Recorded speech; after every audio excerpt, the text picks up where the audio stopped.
just remember when we're doing essay writing, consider the exam as a whole. And maybe you're not all familiar with this structure. You should be. This is the exam structure. When you guys get to October this year and when you get to your trials, this is how the paper will be structured. It's going to happen over 2 days, right? Assuming you're doing the full thing for your trials, but certainly in the HSC, you're going to do it over 2 days.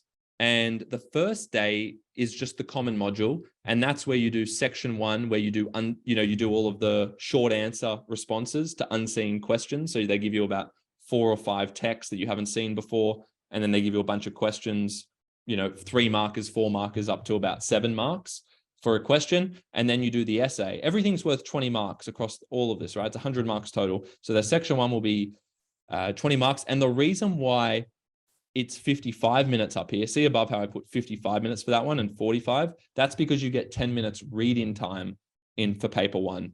And you should always use the 10 minutes read-in time to read the section 1 text, because you've never seen them before. And you need to look at the questions, and you always start with that one, because after that 10 minutes reading time, you're going to be fresh on those, and you may as well get that done first.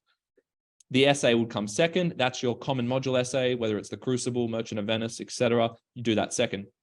That's paper 1 done. Paper 2 is 40 minutes allocated to each section.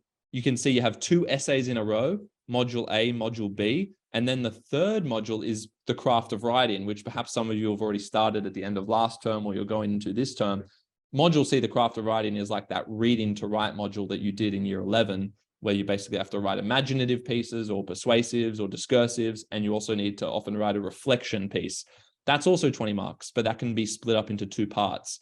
So 40 minutes allocated to each of the modules for paper 2. And you can see that there's an hour and a half for paper 1 plus 10 minutes reading time. So technically 45 plus 10.